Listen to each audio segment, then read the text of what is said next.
Hi. I've actually recorded this podcast like maybe 3 times. I'm lying. Twice. I think it's twice. This will be the third time. And every time I've had to delete it because it's too messy, or I've name dropped, or like, it's just like getting a little too close. And apparently I've got a lot of fans that fucking hate me. It's like monitoring spirit. That's the vibe of this episode. So obviously, given the title, you will be able to tell that this you're probably going to think it makes sense as a saying, as a phrase, I guess. However, I want to divulge into slightly more what I mean. I'm going to try and keep this relatively actually, I don't know. I was going to say I'm going to try and keep it emotionless, but the core basis of this podcast is based on frustration, and it is quite an emotive experience for me, or experiences, I guess. So I don't know if I'd be doing myself an injustice by keeping it more passive just to please people that I don't even like. So maybe I won't keep it emotionless. We'll see. I don't know. So, yeah, obviously you can see the title of this podcast is, if you don't want me to talk about it, you probably shouldn't have done it. And obviously that reads as quite bitter. And, do you know, I feel like I'm not overly a bitter person. But what I am is someone that will rant. I will talk about my feelings, and I will talk about how what you did hurt me, or the way in which I've had to, I don't know, look at myself or look at you or look at a relationship or a situation to heal from that, because I think that, you know, being able to do that is a healthy way of dealing with things and mourning the loss of something. And a big thing so in summer, I basically found out some really bad news that was just a huge betrayal, and that spurred on my whole podcast about female rage. And I know I didn't really divulge in that podcast what happened to me. But anyway, the person that wronged me said to me, I don't appreciate you airing my business out on your podcast. And I was like, babes, next time I'll put your whole name in. I will drop the full govy. I don't care. I said nothing. I said nothing. And also, maybe you shouldn't have done it if you didn't want me to talk about it. And this is the thing is, and when I said that, I remember thinking, I felt there's this scene in, I don't know if anyone's ever watched the Acid documentary with Sarah Silverman and A$AP Rocky and I don't know if it's Will Ferrell. But there's this, I can't remember who it was, but someone in that documentary talks about the universe cracking open while they're on acid. And it, to me, that, when I said that saying, my universe cracked open because I just felt so free. Because I think there's always been this really big stigma around gossip, or around, you know, what is venting versus what is gossip, and at what point is one not okay. And I actually did my dissertation on, I didn't do it on gossip, I did it on why you trust one person over another person. Why would you listen to one person saying something over another person? And a big part of my research was in gossip, and how gossip has been used throughout thousands of years as a means of storytelling and keeping people safe and keeping communities together, passing down cultural traditions, you know, teaching you about your lineage. Gossip's actually really important, and it's at what point do we tend to view something as gossip? When does it become gossip versus just a story or, you know, a rant or like I don't know, whatever you want to call it. And I feel like the conclusion that I kind of came to was that gossip is like cyclical. It's kind of like, you know, there's no end with gossip. There's no intention. There's no means or outcome of gossip. Like with a rant, you know, the intention is to get something off your chest, or, you know, you might need advice, or, you know, with a story, it's to pass down a lesson or teach someone something. Whereas gossip, I think, is typically just this cycle of like, you know, speech that's typically not very nice. And I think quite often gossip is rooted in quite shallow behaviour. And I think that's one thing that I think a lot of people honestly don't realise about gossip, is that it's so multifaceted, and like there's so many ways that gossip presents, in the sense of like, are you actually gossiping? And I think a big thing that people like to do when they've wronged you is say that you're gossiping, or you're chatting shit about them, or you're running your mouth, or, you know, being disrespectful, or airing out their grievances. And it's like, I'm like now the biggest believer in, and I will say the only difference, and I would like to put this out there because I don't want people thinking that I'm just like an insensitive person that has no morals, but the only difference is I don't believe in like throwing people under the bus when it's things that you know that they're not comfortable with. So say, for example, like you're friends with someone and you know they're insecure about like their weight, and then you fall out with them and you start calling them fat, or you know that they, something is like a trigger for them, and you purposely, you know, chat shit about that trigger, or you do something, you know, in like that sort of snarky sense.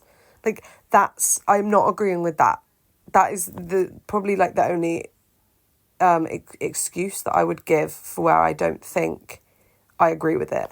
But, you know, in all other senses, I think it's really healthy to be able to speak on your experiences. And, you know, when this person messaged me and was like, I really don't appreciate what you're doing. And it's like, well, you're the one that did it. Like, if you don't want people to know, like, why would you do it? And I think this is like a big thing with, like, it was one of my, like, not New Year's resolutions as such, but it's something I've just been trying to adopt more, is doing everything in confidence, right? So, like, not doing anything and being embarrassed by it. And that comes down to everything, like every little thing I do, even if it's something that is perceived as embarrassing. I can't even think of an example for you right now, but it's like things as simple as like taking the bins out and there's like loads of like tradies outside and you're just like, oh, don't look at me. Like, if you work in hospitality, you'll probably know what I mean when you've got like take the bins out and there's like a group of people that are your age sat in front of you and you're just like, huh. But just doing things like that in confidence. So another thing is, you know, when I make choices, because I'm not an idiot, I'm aware that choices influence people differently, and I'm aware that what could be the right choice for me might not be the right choice for someone else. And I am aware that what was the right choice for this person, so say, really fucking hurt my feelings. And especially because I'd said to him before, I'd said to him before that there was something going on there. I'd said, like, I don't trust this situation. And, you know, I'd basically been gaslit into thinking that there was nothing going on. Well, I hadn't been gaslit because I knew the whole time. Like, I knew. He tried to gaslight me into thinking that there was, like, nothing going on or, like, you know, like, whatever. And then 2 weeks... I don't give a fuck. 2 weeks after we broke up, the situation that I was worried about happened. And I just remember thinking, like, you know, it feels like I've been emotionally cheated on, because it's like this whole time that you've been there saying, I don't have feelings for this person, I don't care about this person, I don't even like her, and she's annoying, and, you know, like all of these things. It was like a lie. And then it kind of made sense as to why he's like not happy about me speaking about it to other people, because it's like, obviously he's like not being true to his word. Like, so it makes sense why, you know, he wouldn't want me to talk about it. And if either of you are listening, hi. Like, I'm not embarrassed to share this story, and like, if you're embarrassed to hear it, like, that's probably for a reason. But yeah, I just felt like, who are you to tell me to not speak on something bad that's happened to me? And it's kind of like, you know, and I was going to make a comparison then, but that kind of would have been really insensitive. I'm trying to think of a comparison that's not as intense, but I don't know. It's like, you know, someone does something bad to you and then they're like, you can't tell anyone about that. Or like, you know, you can only tell people my narrative or my version, and like, you know, their narrative completely changes once it benefits them. Like, you know, there's such a core part of this story that like I want to tell so bad, but I literally can't, because it's just too messy. Like, it's actually too messy. But anyway, I'm kind of going to say it, but without saying it, because I don't know, like, if I was Tana Mojo, I'd be getting like a lawsuit or something. But anyway, it was kind of presented to me at the time like an excuse. The excuse that was given was that nothing would be going on because they were like basically family. So then obviously, you know, it's like, then I find out you're fucking your cousin. Like, do you know what I mean? It's like, you can't use that as an excuse and then take it away just because it doesn't benefit you to say that anymore. Like, of course, you're not introducing your new girlfriend to people as your cousin. Like, I know this is messy and I'm sorry, and like, I don't know. But I just thought the whole time it was really funny, because it was like, you know, you've lied to me about it. You've gaslit me. And now you're telling me that I'm not allowed to talk about it. And at the time I was like, and who the fuck are you to tell me? Like, finger in the air. But I just remember thinking, like, I think that kind of started my reign of free speech, because I just felt like, do you know what? Like, my voice and like my version of events is no more worthy than yours. And like, this goes for anyone, like, and anyone who's got like a similar experience or had any kind of situation where they feel like they've been silenced when they're not in the wrong. Like, I didn't do anything wrong apart from just like get lied to,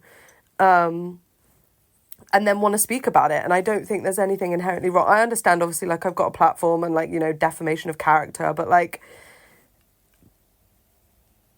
it's not like I'm naming names, do you know what I mean? Like, but I just think it's, like, one of those things where it's, like, I know people will probably say, like, don't take it to your podcast, like, take it to your friends. I've taken it to my friends, taken it to my therapist.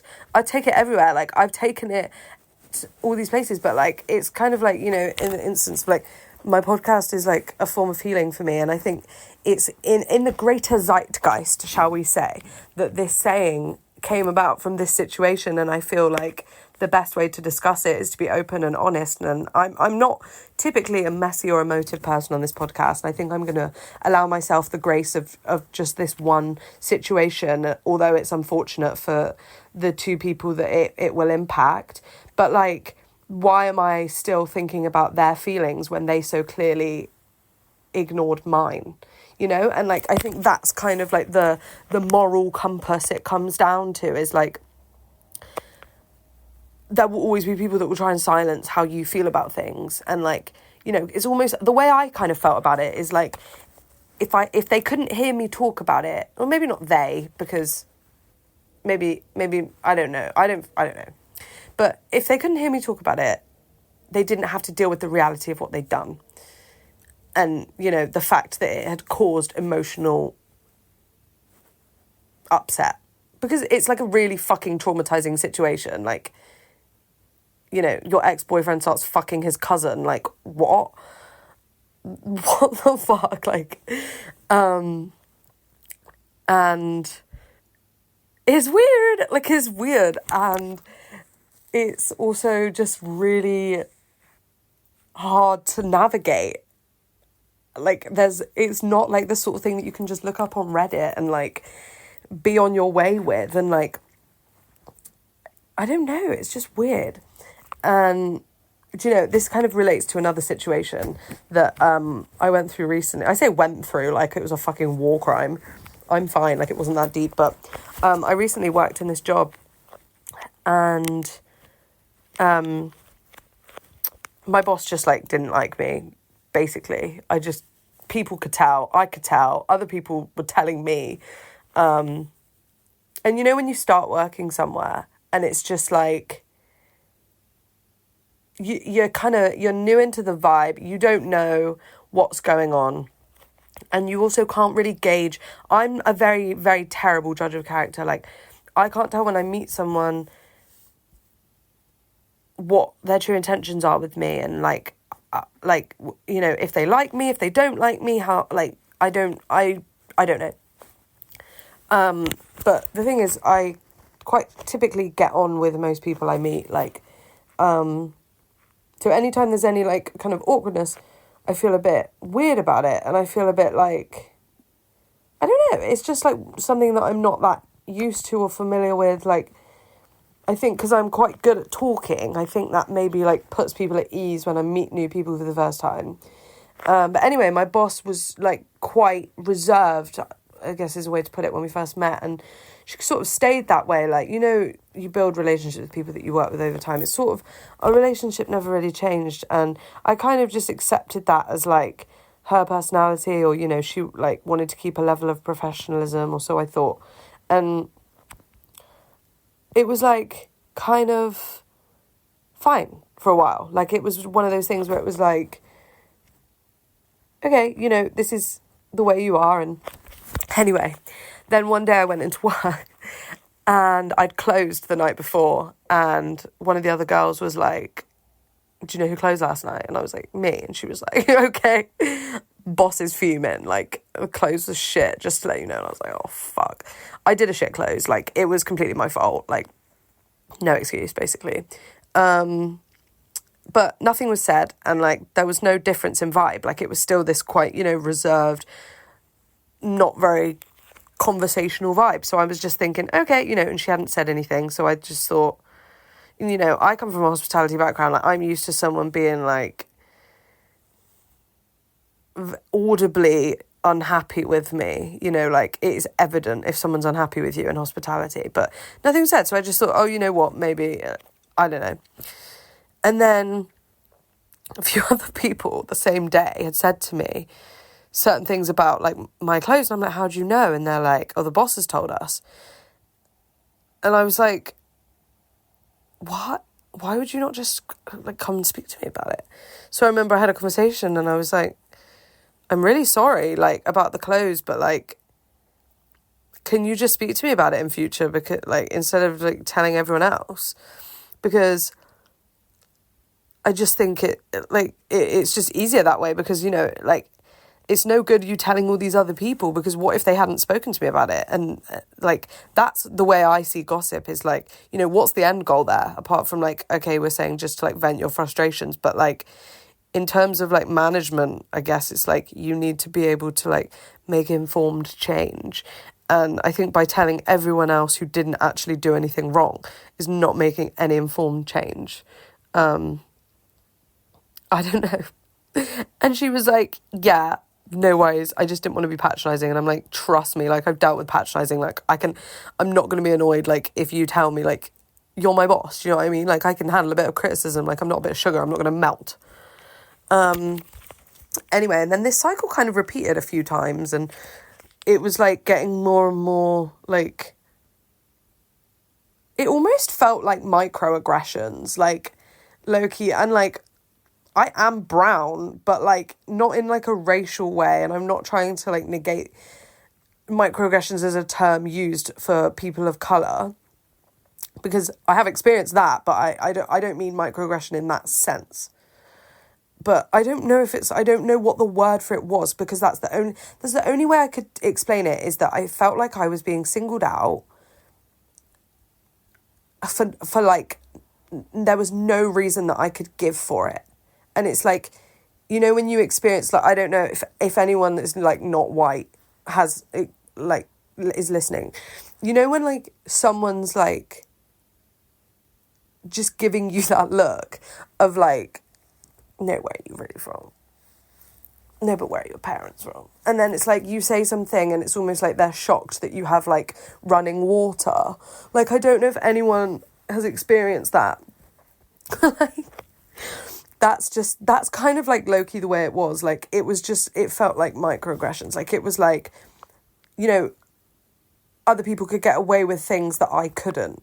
And like no one else seemed to be having this encounter or experience. And I remember one day, one of the girls was like, she really don't like you, huh? And I was like, oh, really? You think that? Oh my God, I feel so validated. And like, this is again, like coming back to my point of gossip. It's like, you know, sometimes gossip is validating, because if she hadn't have told me that, I wouldn't have started to feel like maybe I wasn't going fucking crazy, because, you know, I'd been there a few months and this whole time I'm there, I'm thinking, like, am I going crazy? Like, what? And then like, I remember one of the girls said to me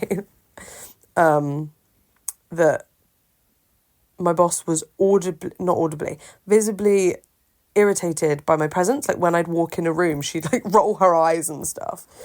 And I remember just being like, yes, like, I was honestly like, I know it sounds kind of backwards, but I was like happy about the fact that I almost like knew, or like that other people knew, or that it wasn't something. This is what I mean when I say microaggression, and I'm really sorry if like it's come across in using it as an example in that way, that I'm taking away from the struggles that people of colour face. Like, I have experienced racial microaggressions, so I understand it, and I know what it's like, and this is the closest thing that I can explain it feeling like. It's just not racial. And I don't know if microaggression can be used as a term when it's not in a racial, like, setting. So I'm sorry if that's, like, not the correct terminology to use. I don't know. Write me a hate comment if it's wrong, and I won't do it again. But that's just the only way I can explain it. Anyway, so... yeah, so I felt happy. Like, I felt happy in knowing that she didn't like me, because, yeah, like I was saying, like, you know, with a microaggression, it felt like, I think the biggest part of microaggressions is you feel like other people don't notice. Like, it's something that can be just played off, or if you don't have that lived experience, you're never going to understand, or you're never going to, like, get. And having that bit of validation was just like, oh my God, like, it was, like, freeing. And I was like, now I know you don't like me. Yay. Like, I was so happy to not be liked. Well, I wasn't happy to not be liked. I was happy to be aware of the fact that I wasn't liked, if that makes sense. And I don't know, it was like this weird oxymoronic feeling of, like, sadness and happiness at the same time. Like, I don't think I'd felt anything like that before. And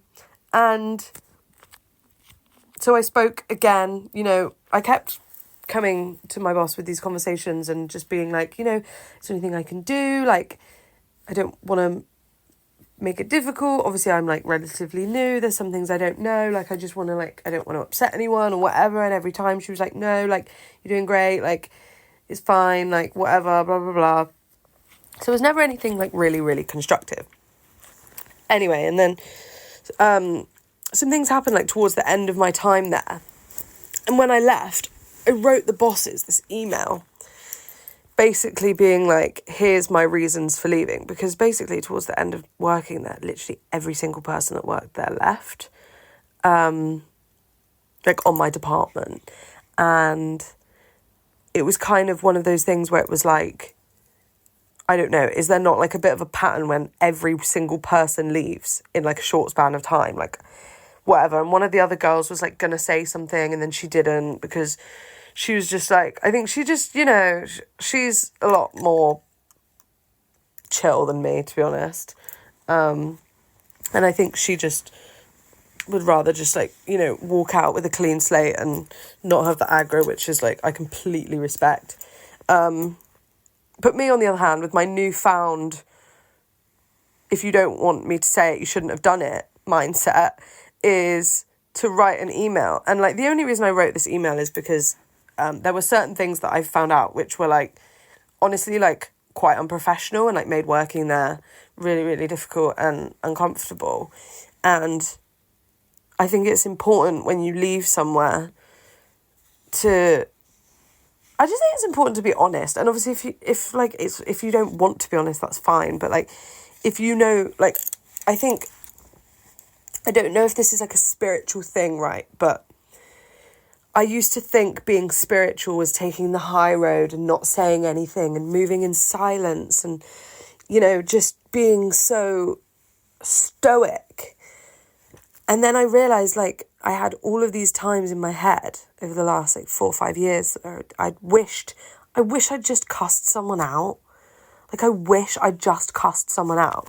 And, like, I don't mean cuss them out in the sense I'm going to, like, scream and shout and swear and stuff like that. Because I really, really, I'm not that sort of person. But I just mean in the sense of, like, explaining how your behaviour has hurt me.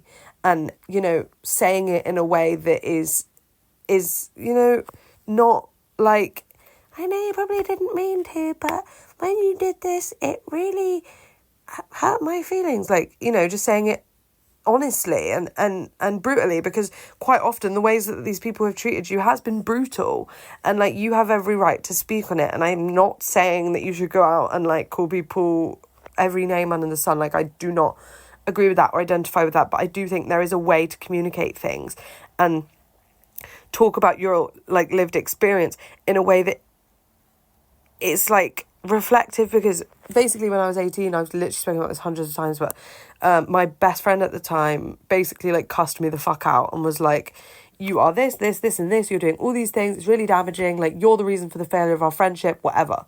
And that was the best thing that ever happened to me. It was literally the best thing that ever happened to me. And I actually saw her out not long ago, and I remember saying to her, like, I didn't actually say to her, I messaged her the next day because I was too nervous on the night out, but I messaged her the next day and was like, you don't understand how transformative that was for me, because I just think sometimes you need to hear it in a harsh way.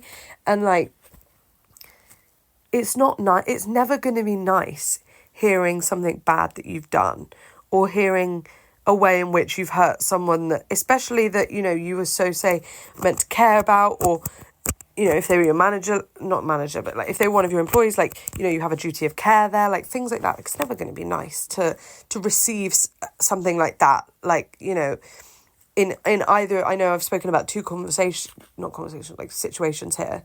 But in both of those situations, there was care there, there was emotion there. And, you know, there was a relationship. I know they're two very different relationships, and one is a lot more in-depth than the other, but there's still a relationship, and it's still someone that, you know, you speak to every day, or you see most days a week, and, you know, things like that. So I think you owe yourself that. And like, you know, Lucy Main, love you, girl. You really did me a solid by doing that for me when I was 18, because honestly, it was like the equivalent of being smacked around the face. Like, I feel like I, as an 18-year-old girl, just needed to be given a fucking smack, because I was moving horribly.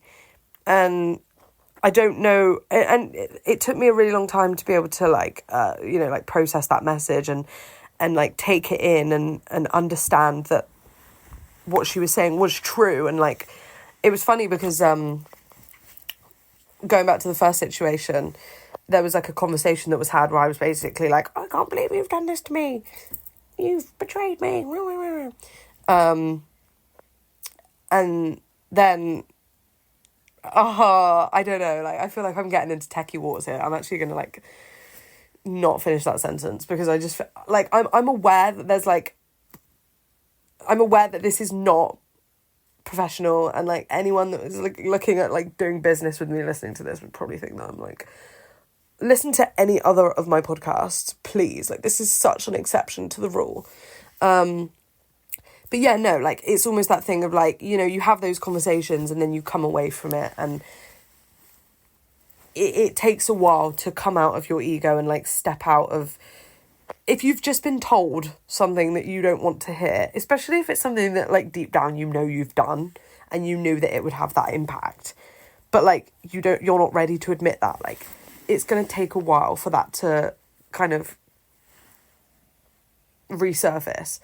And I think that's one thing that like, it's like, I'm also well aware that I can't force anyone to realise anything, and I'm not in control of how in touch anyone else is with their ego. And I know that by sending these messages, you know, I know that a lot of people listening to this are going to say, it's not worth your time, don't even bother, like, do you know what I mean? Like, and I get that, and I completely understand that. And I think like there are obviously instances where like I'm not like sending these messages and like I don't want it to come across like I'm the sort of person that's like sending these paragraphs like every week, because this is honestly like, this has been like 2 situations in like the whole of 2024 and 2025. So I mean, we're literally in February, but so like, you know, in like over a year, this is the only examples that I have. And I think the reason that these have been examples is because both of these situations mirrored something that I needed to learn, which is why it's come up for me. So it's a cycle for me that I hope I've broken now.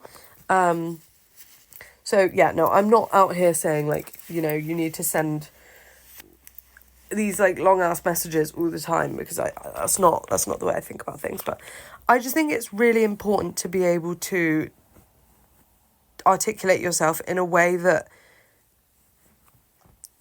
allows people to hold accountability, because I think that's one thing that people like really struggle, not people that have done the bad thing, but like people that have experienced badness, they really struggle with, is like, goes back to my earlier point of gossip and, you know, bad mouthing things like that. And I think that's why it's like really hard for a lot of people to go straight to the source, because it's like they don't want to deal with that. And this is why I've been trying a lot harder recently. Like one of my best friends, Kate, she's really good for this. Like, she's very just like direct and honest, and like she'll just tell you how it is. And I've found that to be like a real source of comfort. Having like Kate and Max, my friends from uni, like they are so the sort that will just cuss you out. And I think living around them for a while, like 3 years, it really helped me to understand that you can have these conversations and it doesn't mean the end of the relationship. Obviously, in the 2 instances that I've spoken about today, it does mean the end of the relationship.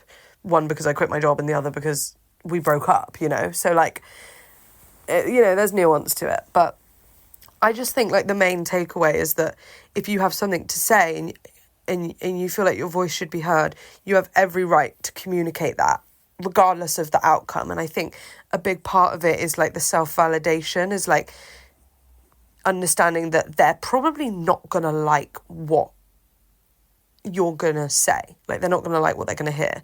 And in neither of these situations did I receive positive feedback afterwards. Like, there was no positivity that came from it apart from me feeling validated in my experience and knowing that I did what I could with my pain, and like I expressed how I was feeling in a way that was, I don't think was narcissistic or malicious or like destructive. And I know a lot of people probably think this podcast has been quite destructive, and like, I'm really sorry if it's come across that way, because I know the reason that a lot of people listen to my podcast is because I am very balanced, and I think I want to put this out, and I know I am sorry to the people that are the subjects of this podcast, because I know, like, I was going to say it's not your fault, it is your fault, like, you did this, but like, I know you didn't do these things wanting it to be like spoken about on like a platform, and I'm not like a fucking huge creator, I'm not like the next Alex Earl, do you know what I mean? But like, obviously it's not nice, and I understand that and I empathise with that, but I think it's really important, as one of my lived experiences, to be able to come on here and say like how upset I am. Or, like, maybe I'm not as upset as I used to be, but, like, the upset that it has caused.